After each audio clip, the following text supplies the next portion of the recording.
Of the Miller Network. Welcome everybody. My name is Nicole Bakker, and today we're going to talk about German mills. It's a way to learn more about this part of our network, what mills are there in Germany, how they are organized with each other, and we will learn a lot about some specific mills, as you have seen in the program.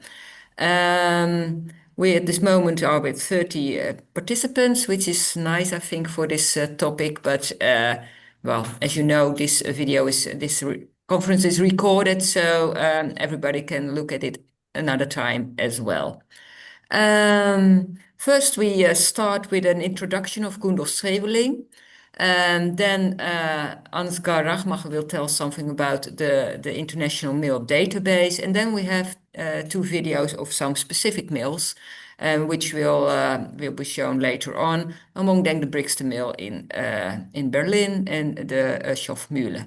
But that's for later, of course. First, we will start with an introduction from Gundolf Scheweling. Okay, my name is Gundolf Scheweling. I'm not a miller, but I'm the owner of, in former times, two windmills, now one mill. I was in civil life, student counselor at universities in Osnabrück and in Saarbrücken, and I'm the co-founder of the German Mill Association called DGM, Deutsche Mühlengesellschaft.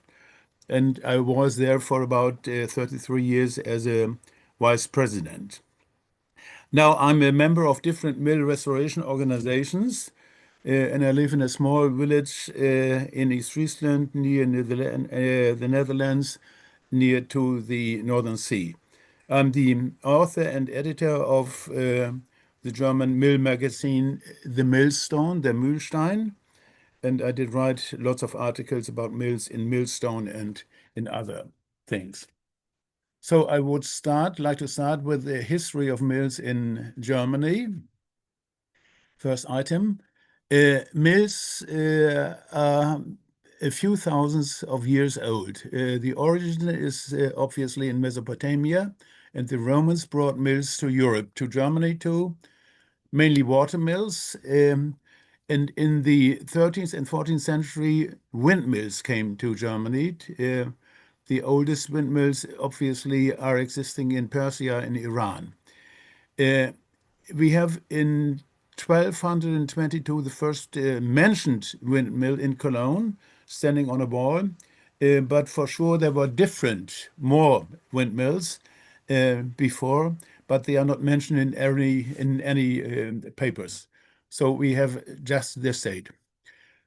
From the 15th to the 1850 century, mills were the high technology in Germany and in Europe. And up to now, I counted this because I'm writing lots of articles. There are more than 120 usages of windmills, of water mills, of animal mills, of motor mills, and of human mills. Since the end of the 18th century, beginning of the 19th century, the so-called American mills came up, motor mills from America with a large milling capacity. And they were growing with lower costs, so this led to a dying of the natural power wind and water mills in Europe and in Germany too. In Germany, we had in 1871, by the Prussians who were leading there, the so-called law, the law freedom of business in 1871. Up to that time, every mill was a ban mill, and as a customer, you had to go to a special mill. And from that time, you could go to every mill you wanted to go to. This means that the number of mills then grow up from 1871 because the small mills hoped to get new customers because everybody could go to a mill he wanted to go to. So in the end of the 19th century, we had about around 190,000 mills in Germany. This means at the same time, at the end of the 19th century, the beginning dying of mills, because there were too many one of them, and there was a heavy competition, so that the smaller water and wind mill powered mills died in the competition against big mills, factory mills. Let's make a jump into the time after the Second World War. The development in Germany was spread into different developments. On the one hand, we had Western Germany, and on the other hand, in the so-called DDR, we had the Russian reigned part of Eastern Germany. This had some certain Auswirkungen, well, on the mills in Western Germany and in Eastern Germany. In Western Germany, after the Second World War, the big mill companies, mill factories were rebuilt. So that led to the fact that small wind and water mills couldn't keep up in the competition against them. And so we had in 1956 and 57 the so-called Mill Protection Law, which means that keeping up running mills were written down by law. Later on, they widened this law up. So this led to the fact that lots of mills were put under monument protection. This went on up to nowadays. In the Russian part of Germany, in Russia, the Russians deconstructed the big mill companies in the eastern part of Germany, so that the small wind and water mills were very important for to grind meal and stuff like this. Therefore, in the Eastern Germany, lots of small factories survived, small mills survived. After 1989-90, the end of the Russian dominated DDR, there was the so-called Wiedervereinigung. The German mill factories took over, and this was not so very good, took over the support of Eastern Germany with mill products. And this led to the fact that the small wind and water mills in the former Eastern German didn't survive. Later on, they decided to put them under monument protection too. So we have in the former German democratic and the communistic part of Germany, lots of small mills which are still running, and they have their mill capacity. As far as the types of windmills in Germany are concerned, we have 4 or 5 main types. The first type, which was the oldest one in Germany and in Europe, I think, was the so-called post mill, in German Bockwindmühle. Then in the Middle Age, there came up the Dutch mill with a cap which could turn the wings into the direction of the wind. The third type was a so-called Paltrock mill. This was a bigger post mill. It went down to the earth. And then we had some smaller singular mills which were not so widespread around.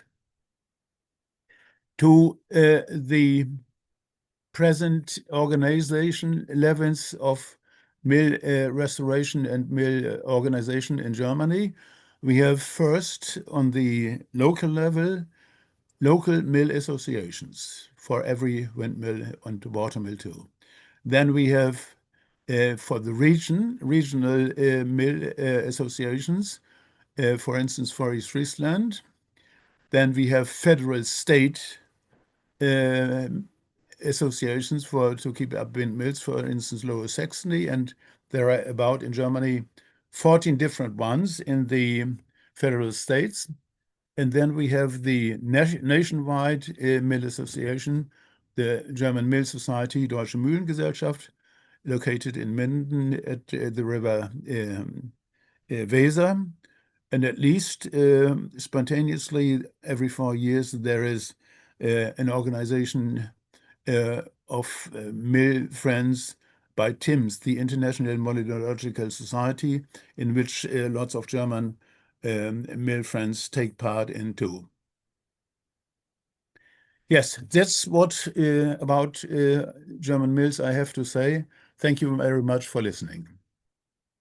Hello, dear mill friends. My name is Ansgar Rahmacher. I am the organizer of the mill database and would like to show you a few things on how to use the database properly. First of all, the address is milldatabase.org.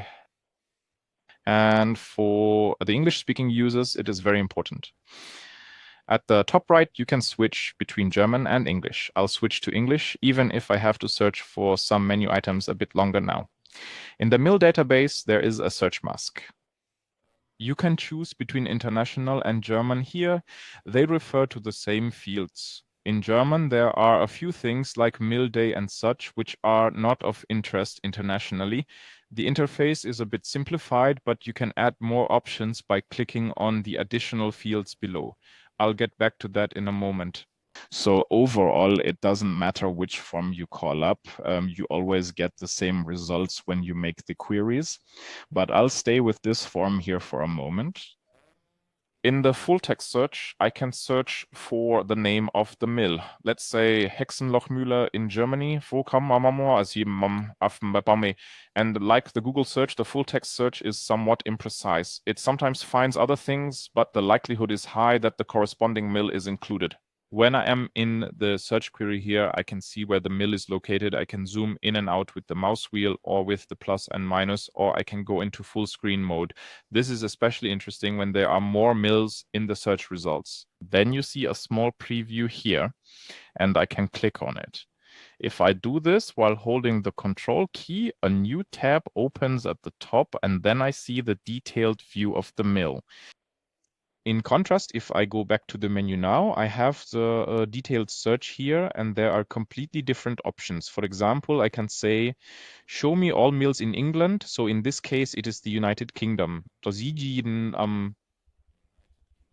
We have 2,185 entries, and when I start the search, after a few seconds, I see on the map that England is completely covered with mills. There are also some islands that belong to England. I can then zoom in closer. There are different meal symbols here. These black-gray ones mean there is no image available. You can also differentiate between the mill symbols displayed, between the simple view and the complex view by clicking here. And here I can additionally say, show me some mill symbols or not. If I now go to select all icons and do the search, then all mills will be displayed. And if I now say I only want the windmills, I first say select no, then all are deselected. Then I can specifically click on an individual one. And if I now go to search, then you only see the windmills. And by the color, you can tell whether a mill is active or not. I don't want to go into too much detail now, but if you click on explanation or in German Legend, you have a PDF file that describes exactly what each symbol represents. Then I have to quickly look at my concept.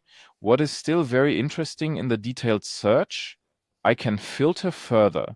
I can, for example, say, through these fields, I want to include the number of water wheels in the search. I can now click on each field here. If I click OK now, we see a new field below. Then I say, show me all the mills in England that have 2 water wheels. And just to be safe, I select all the icons again, click search, and voila, I have completely different things again. I can also fill in multiple fields at the same time here. So I can now additionally say, show me the mills that have 3 water wheels or 1, and also extend this to Belgium. So it doesn't always have to be just a one word here. When I do the search query now, you can see that it has expanded it to other countries. Then there is a very useful thing. If you are somewhere in the area and do not want to do a complicated search, but want to say, I want all the mills in a certain area to be displayed, then I go to area search. Now let's say I'm traveling in Holland near Venlo, then I enter Venlo, go to search, and it shows me which mills are within a 10-kilometer radius. I can expand the search radius. An important thing, if I now take Australia and enter Sydney, then nothing comes up. That's because the default search radius is 10 kilometers, and within 10 kilometers, no one is registered in Sydney. But if I now say 50 kilometers, then the situation looks different. So, then again to this more complex search, what is the purpose of it? You can really work scientifically well with it. I once had a mill in mind that was very unique in Belgium. It had an unusual height, and now I can find it again. Now I just say Belgium, and I know, since it was very tall, here is the option numbers of floors.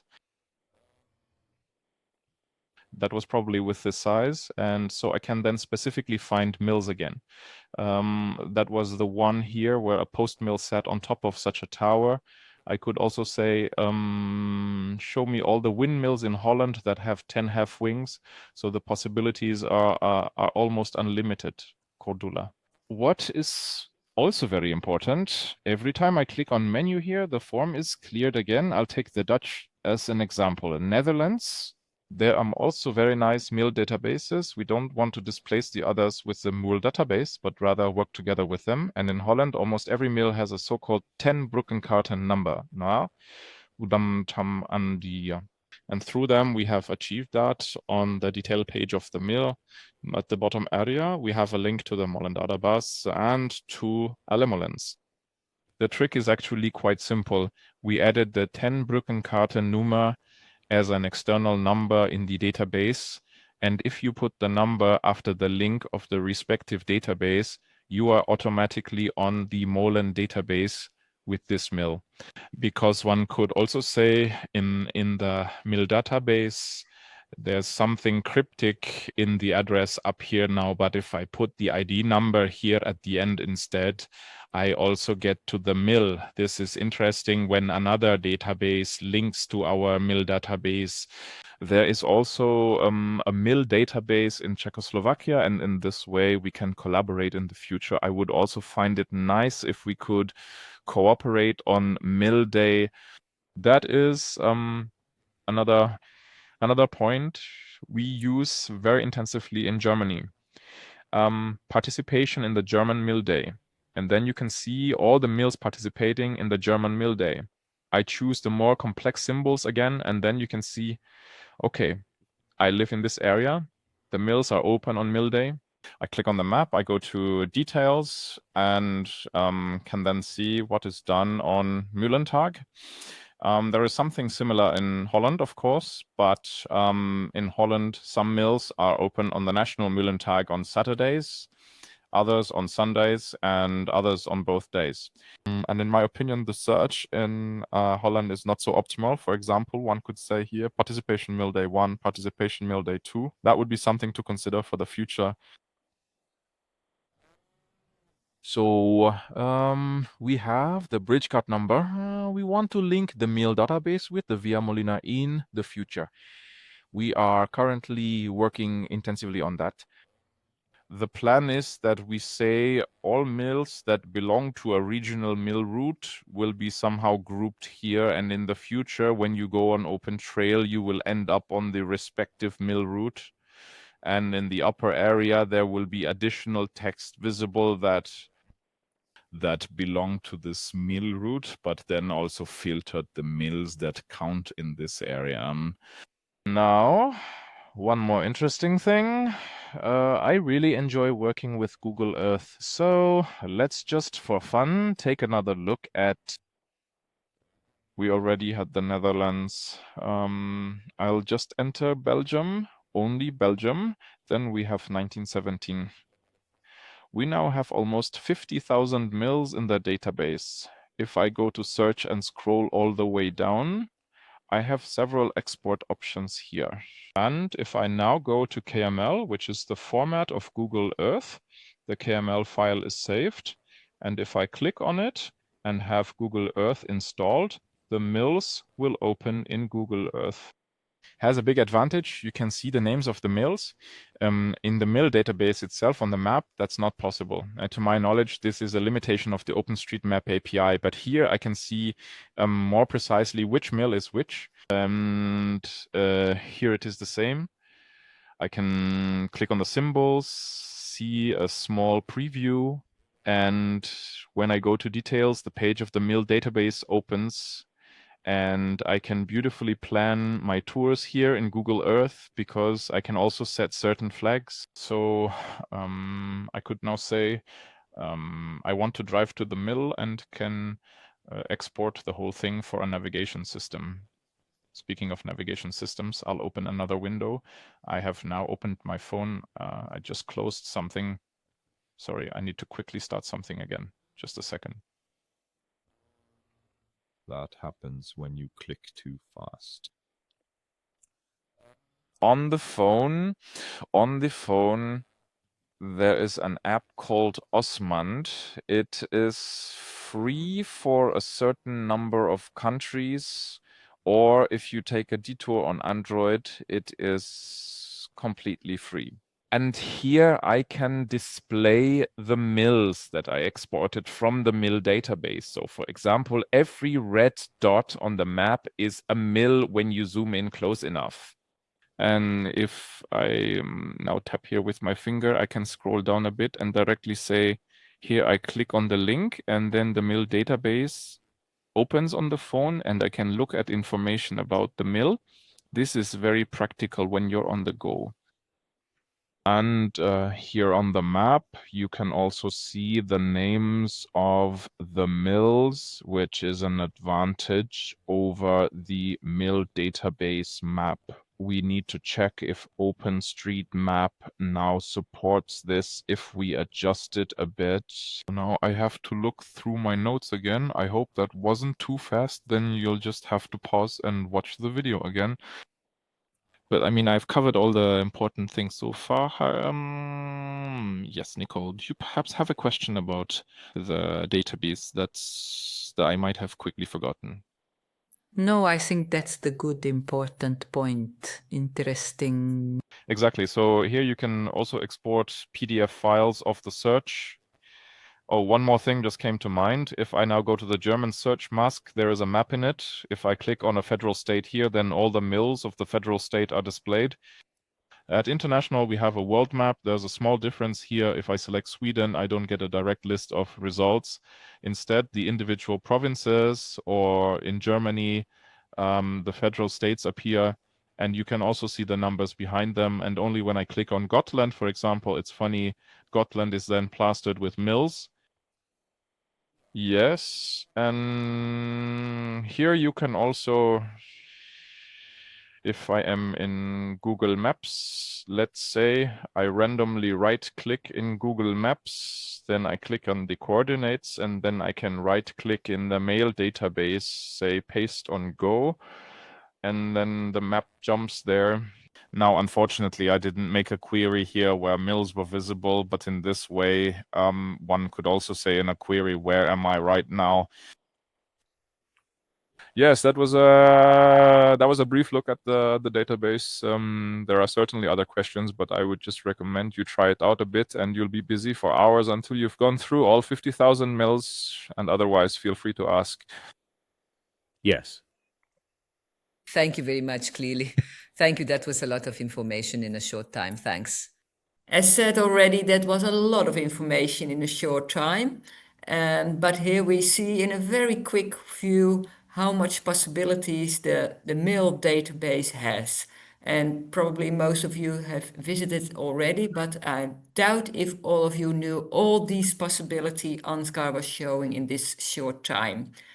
In the meantime, Gundolf also joined us, and hi Gundolf, and I think Ansgar is here as well.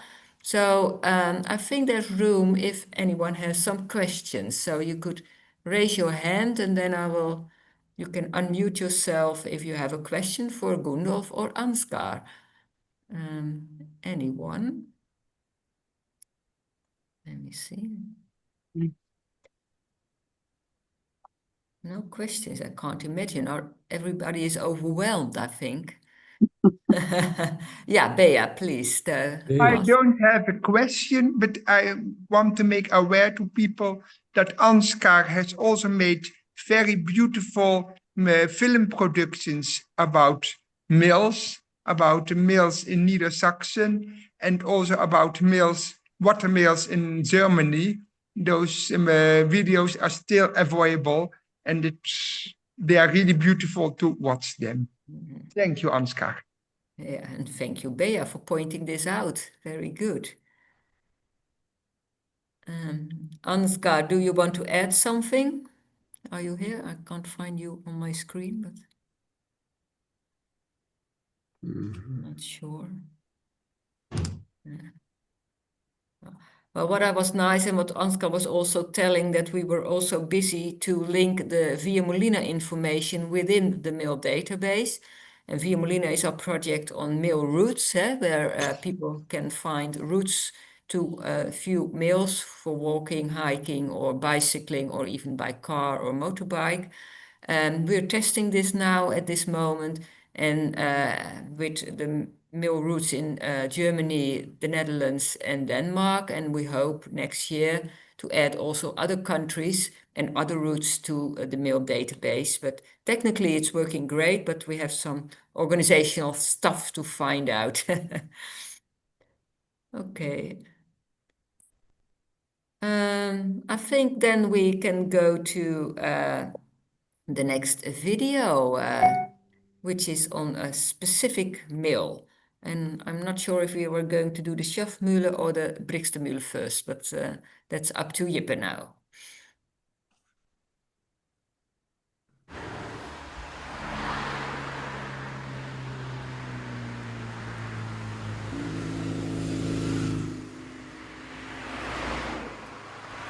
Ja, dit is...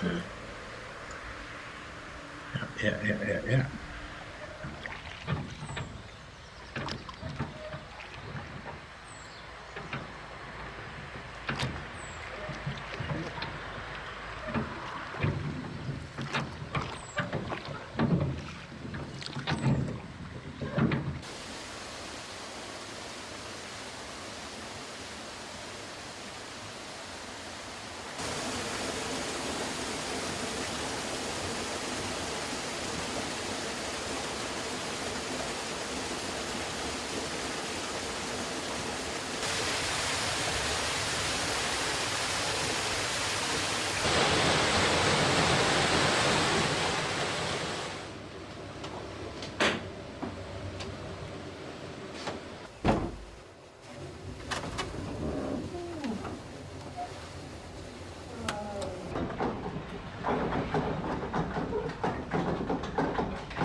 Yes, a wonderful video of the process in an oil mill in the Schrofmühle then.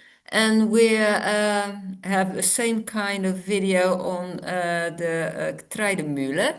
And we will start that now. And afterwards, if you have any questions, probably there are German people who can answer them.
Wonderful to see this process from beginning to end. Alisa, you recommended this video. Could you tell something about it, maybe? Well, I think it would be very nice to introduce the star of the video. His name is Ferdinand Schmitz. He is on the call with us today, and he's a very special friend, and I've visited the Schrofmühle and had a wonderful visit there and enjoyed it very much, and I thought it would be nice to share it with the group. But I thought maybe Ansgar might like to show us or tell us the location of the Schrofmühle from the Milldatabase. My understanding is in Weegberg, but Ansgar, I hope it's in your database. Yes, hello everybody. My name is Ferdinand Schmitz. I'm the owner of the Schrofmühle. This is near the border to the Netherlands, I think 5 kilometers, so 20 kilometers from Roermond. And there is a special relationship to Alisa because my mother was from the Netherlands as a daughter of Willem van Schaik, and Willem van Schaik was a windmiller in Winkel, and his mill is cancelled in 1963 and rebuilt in Michigan at 1964. So I'm from the German side from a watermill and from the Netherlands side from a windmill. Very good. And it explains that your international view on things. Yeah. Watching the video, Ferdinand, one question came up with me because you had this great bell at the end when I think then when the corn was almost finished. How does it work? Could you say something more about it? It intrigued me. That's I think it's very easy, but it's perhaps a little bit difficult for me to explain this in English. There is many grain in the how do you call this, trichter? Yeah. And if it goes into the grain mill, it will be come down, and then the wooden block will fall down, and then the bell rings. Yeah. And this was for the miller very important because he had to fill a new sack in the mill. Yeah, I understand. Yeah, thank you. Are there any other questions for Ferdinand about this mill or maybe other mills? I can't see everybody at the same time, but Ferdinand, would you like to say something about your intent to use the Schrofmühle as a center for mill study in your area? You spoke about that when I was there. Ich habe das nicht gut verstanden. I hear it not very good. Was wollen Sie mit the education on the mill? Was ist die Sicht für das Mill für dich? Oh, I grew up with this mill in earlier times, and my father rebuilt this mill in 1978, and then I was a hobby miller. I don't study anything with mills. It's only working with this mill. Okay. En was is das Ziel für dich mit das Mill? Was wollen Sie in 10 Jahren für? We are a museum. Here we have 2,000 or 3,000 visitors in this mill, and yes, I do this how long I can. Great. And there's a question in the chat from Fred Hammond. Are the millstones natural or artificial? No, it's a natural. There are two difficult stones. It's a natural stones of the left, and it's artificial stones on the right side. Both. And where are they? The natural stones. Where do they come from? They came from Maria Laach Mendig. This is in the Vulkaneifel. And most stones in this area came from this area. Okay, interesting. Are there any other questions this time? Okay, yeah, Bea, please, yeah. You have to unmute yourself, yes. Yeah. Yeah, it's not easy on your phone, I know.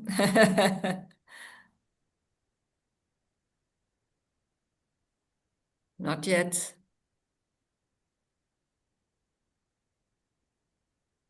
No, we can't hear you. Maybe you can put your question in the chat if you can't unmute yourself. And you have to type. We will wait for that. So I'm here. Good. Okay. To my opinion, if spoken about German mills, it is a very nearly ashamed, but a very pity that nearly no mills are producing products for local consumption or things like that. Most of them are Hochzeitmühle, Meritz mills, and there's only a very few of them compared to the Dutch situation who are really producing products due to the safety laws in Germany. So it is not only due to the millings, it is also due to the safety laws and things like that. Okay. Yeah. And I really wanted to see that there would be more mills who are really producing products and to give them to local bakeries or to local shops or things like that. Yeah.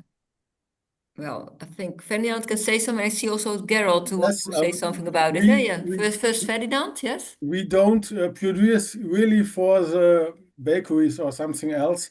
In Germany, there is a very hard law because of food and drug administration. And our mill is near 500 years old, and we don't produce anything, but we do this only for museum. Yes. Gerald, do you want to add something to this? Yes? Yes, please. There is quite a number of producing mills in Germany, wind and water mills. They are running small businesses, but as Ferdinand pointed out, you have to find local bakeries who are interested in your products. That's the main thing. And most of the bakeries, they get their flour from big flour mills, and they are not interested in the special flour we offer. In Berlin, for instance, we have a good cooperation with small bakeries because there are quite a number. So we can sell our flour to local bakeries, and I wish there were some more. But it's not only a question of would the mills mill for production, it's also a question who will take our flour for the bakery. So it's not that easy, as Ferdinand said. Yeah, there is still a law, hygiene law, and other laws, and that's locally very different. In Berlin, we are quite free because Britzer Mühle and the mill in Marzahn and the mill in Sanssouci, they all milling flour, they all sell their flour, and they all have cooperations with smaller bakeries. I wish it would be more in Germany, of course, but that's the situation. Yes, thank you, Gerald. I think that's an issue also playing in the Netherlands and probably in more countries, that those things, hygiene laws and the will to produce and the bakeries who want it are not in line with each other. I think this is a great moment to see the video of the Britzer mill where Anke, but also Gerald is active, for example. You do many things, but you say that in the video as well. Let's start a video on the Britzer Mühle in Berlin, and after that, there's room for questions, of course.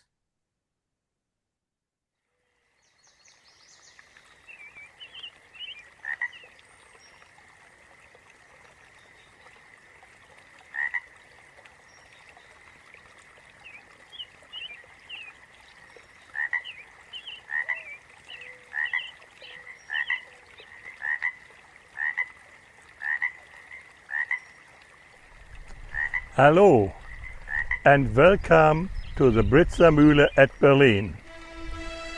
I'm Gerald Bost, Tim's member and member of the Verein Britzer Müllerei in Berlin. Next to the 90-hectare Britzer garden, created in 1985 for the National Horticultural Show, stands a windmill in full working condition. Restored especially for this event, the Britzer Mühle became a highlight of the national celebration. The Britzer Mühle was built in 1866 by Wilhelm Gottlieb Dörfer, changed several times ownership and stopped working for nearly 50 years after the Second World War.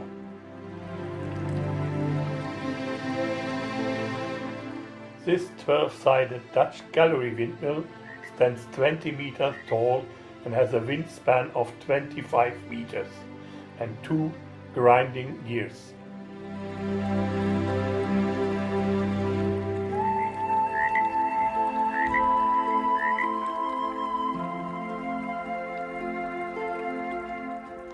Dutch miller Piet Leeuw played a crucial role, training volunteer millers and reviving traditional milling here in Berlin. Since 1987, over 120 volunteer millers have been trained here. And furthermore, they are proud to present their diploma, which is very similar to the diploma you get from the Dutch Mill Society.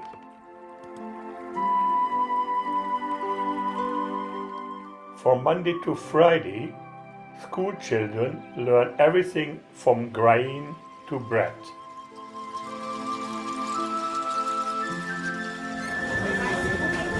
Ja, natürlich.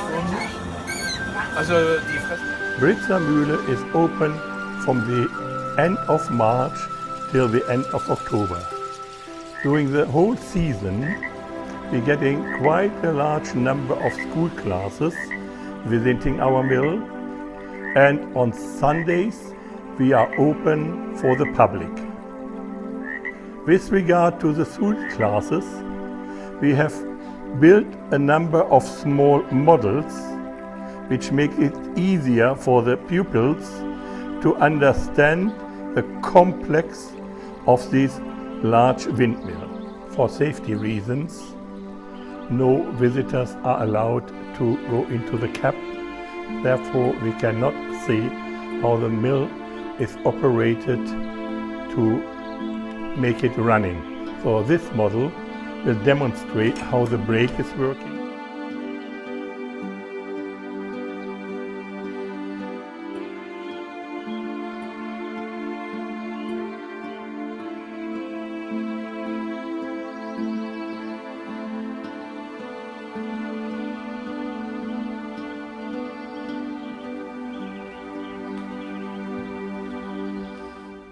Throughout the year, the Britzer Mühle hosts the National Mill Day, baking event in the stone oven and guided tours on every Sunday from March till October.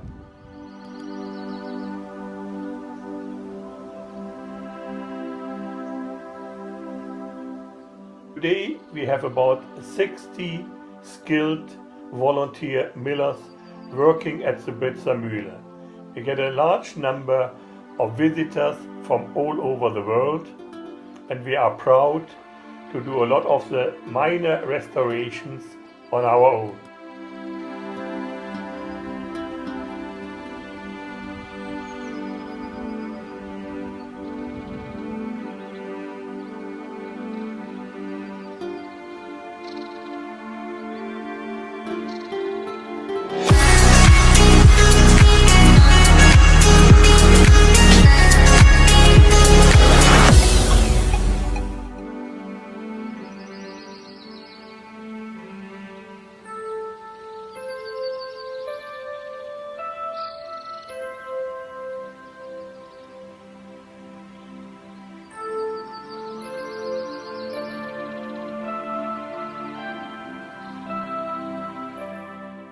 Today, the Britzer Mühle stands as a living monument to Berlin's cultural and technical heritage, a place where history, tradition and craftsmanship continue to turn with the wind.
Well, thank you, Gerald, for this video, and thank you that you're here.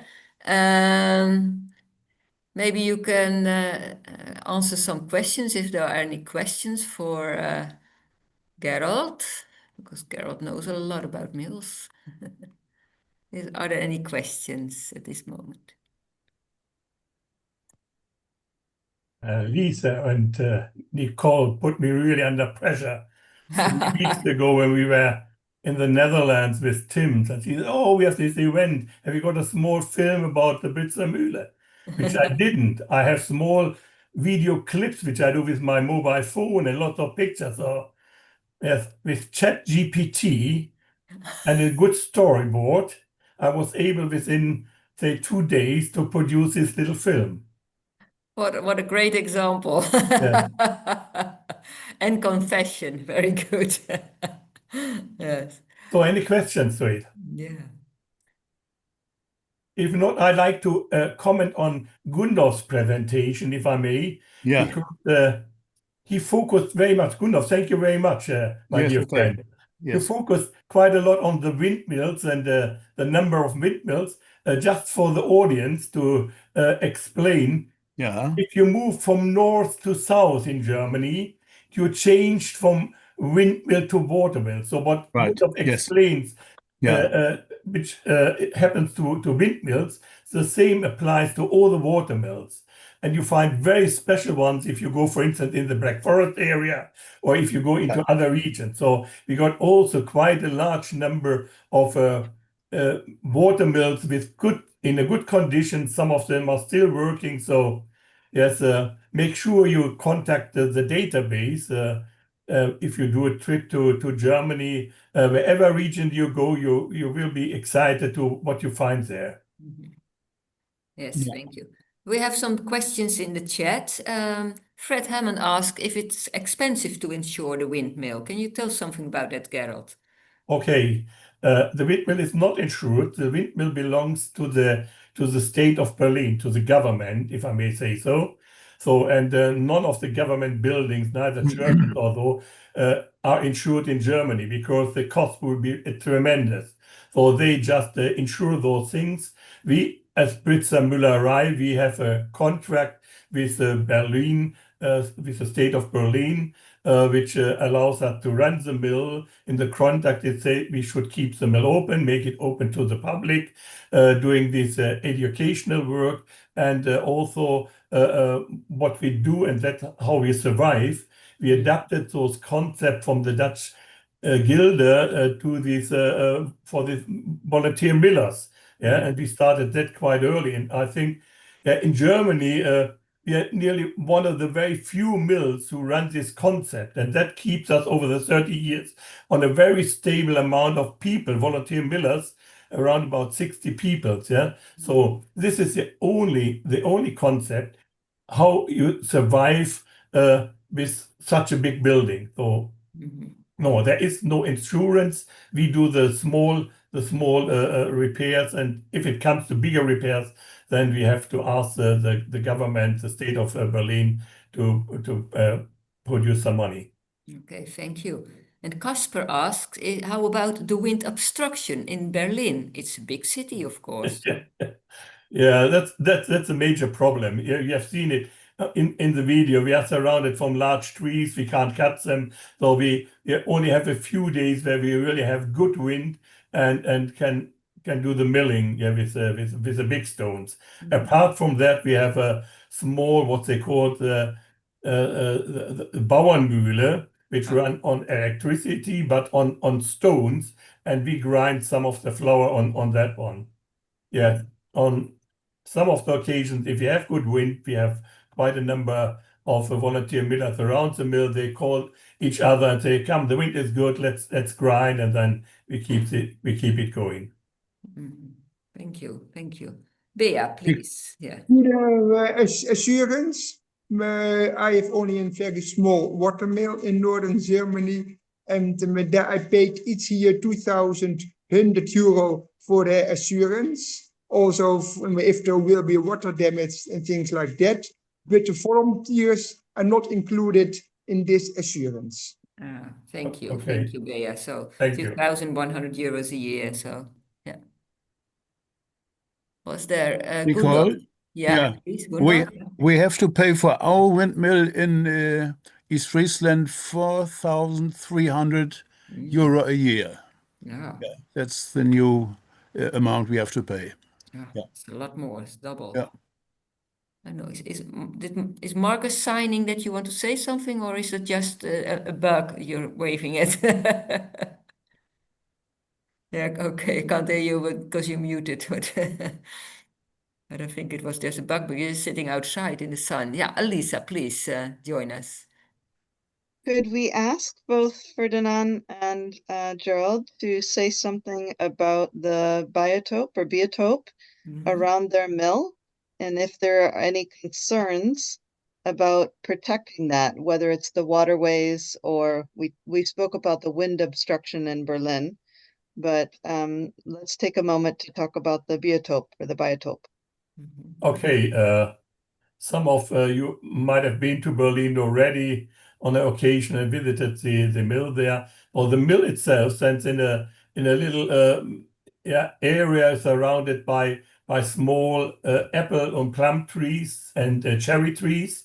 Those grounds also belong to the Britzer garden. So in about 500-meter distance, there is this huge park area, yeah, and the Britzer Mühle complex and the garden and everything belongs to the Britzer garden. So it's all protected. All the trees there are marked, they are numbered. We can't cut any trees, even if we wanted, they wouldn't allow us. So, but anyhow, we are not dependent on the wind to run the mill every day. Just with a little wind, we can turn the sail because the mill is in very good condition. So, and that will attract the people, and we really can feel it. Next to the mill, there's also a restaurant, which was the old Miller house in the past days. It's now a restaurant. And as soon as we start turning the sails on the windmill, people will stop there, especially on weekends, on Sundays. They stop, oh, there's the windmill, yeah, because it's really recognized from the streets and from the buses which run close by, and they will stop. They come to the mill, they go to the restaurant, or they go to the restaurant, come to the mill. So talking to biotope, it's the whole environment there. I mean, we are a large city, which is good and bad on either side. It's good because we get many pupils, many school classes. We could run 3 a day, but we haven't got enough volunteers. Yeah, so because of such a big place, we get enough people, volunteer millers, who join our trainings courses. We start every 2 years with about 10 new volunteers. Yeah, by the end of the 2 years, we might end up with 8 or so or 7 who do the examen. Yeah. And the same applies with visitors. Being a large city, we get a lot of visitors every day. They stop. Now they come into the garden, they can pick the fruits, and so they come to the mill. So, yeah, The garden also attracts people. Yeah, the garden And attracts yeah. people. Yeah. And Ferdinand, how's the water flow for your mills? Is it sometimes too short or too much? There is normally no problem. It is a very little river, Mühlenbach we call this, and there is a little lake before the mill. The mill is there is enough water to do the mill. We have problems with the water what goes down to the next mill because the river there is very flach. How to call it? Okay, not a It's lot not of deep enough. flow. Yeah. And there is also no problem with the Wasserrahmenrichtlinie, Water Directive. For 3 months, the Schwalmverband, this is our river, this is for the river, built Fischaufstiegsanlage, Fischtreppe. How do you call this in English? Fish trap, yeah. To go up for fish, down and upstairs. Yeah. Ladder. Fish ladder. Yes, fish ladder, I think. And there is no problem. We have a little problem with the water because of the Braunkohle. We are near the very big hole here, 20 kilometers. And the water for this was put down, the groundwater. And they put the water into the ground in our region again. And there we think in a few years, brown coal stopped here, and then we must look if there is a problem with the water. Okay, so that's a different kind of problem, yeah. There's also a question in the chat. I don't know if any of the German participants can answer it, from Wouter, who asked, do the German watermills have problems with the EU water directive, losing their right water? If there is there any action towards the water board to protect the water from running to the mills? Ferdinand, du hast das Mikrofon nicht an.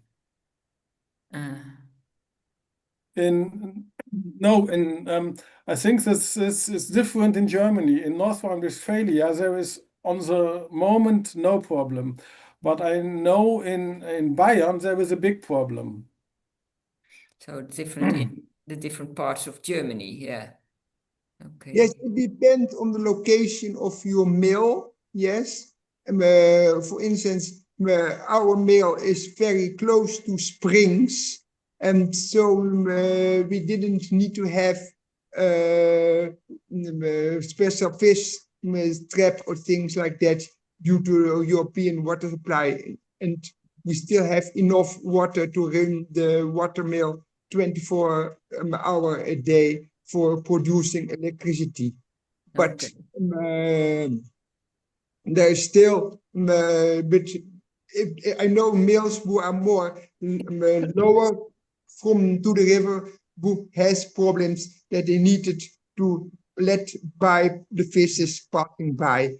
So due to the fact that we are very close to the springs of the river, we don't have that problem. So it is really dependent on the location where you are and how the rivers of the location of the river. And do the millers who have problems come into action? Do you know that, Bea? Yes, at least we have tried to become in action by the board of the Mühlevereinigung, the Mill Association Niedersachsen-Bremen, but still they are not very effective. Okay, it's very difficult. Okay, thank you. Yeah, it's a problem in the Netherlands too. Are there any more questions, or do we come to an end of this conference? Okay. That gives me the opportunity to tell you that the next conference will be on mills in Portugal, which will be, I think, in January. I don't know if we already have the date fixed, Elisa. I'm looking at you because you're organizing this among others. Do you know the date by head? The date will be released soon, but it will be the very end of January. Okay, thank you. Yes. John, please. Just want to comment. So Ansgar, I think, is not on the call today. As we've all seen, the mill database is an amazing asset for us all. There are lots of photos of mills in Germany and some of the other countries, the Netherlands, Belgium, but many countries where photographs are missing. And the team are willing to take and would like people to send photos. So Nicole, I think in our information that we share, we will let people know how to send photographs in order to build the database. We've also translated Ansgar talking. He was making his presentation in German, which is why it's sometimes a little bit slower and then it speeds up. But this was Ansgar's voice, which is quite amazing. So Quite amazing. we'll soon yeah. also be able to offer these presentations in the original language. So if you're German speaking and want to hear the presentation in German, these are things that we will soon be able to do as part of the network using AI technology in order that we can enjoy the presentations in as many different formats as possible. Thank you for this this extra information, John. Very useful. And I see Gerald is also putting up his hand. Yes, Gerald. Yes, I would like to make an announcement, if I may, Please. to point out another event which is coming up quite soon on the 25th of October. There will be an online presentation on 60 years of TIMS. What is TIMS all about? So I will help this presentation, especially to TIMS, but also and even more to non-TIMS members, to make them aware of this organization and how each one who can join TIMS or is willing to join TIMS can profit from what TIMS is all about. So it's the 25th of October at 7:30. Please, I saw the invitation already, but maybe you can send some information and I will put it in the email to the complete network. That's right. Yeah, there's an email gone out today, so I will pass it on to you again or to others, and just spread it all over the world. Everyone can join. Yeah, thank you. Thank you very much. Yeah, very good addition as well. Okay, well, I hope you enjoyed this conference, and I hope you will join us in the future as well. Also, we try to expand the network, so if you know any people who might be interested, please pass it on. And I hope to see you next time. Thank you for joining.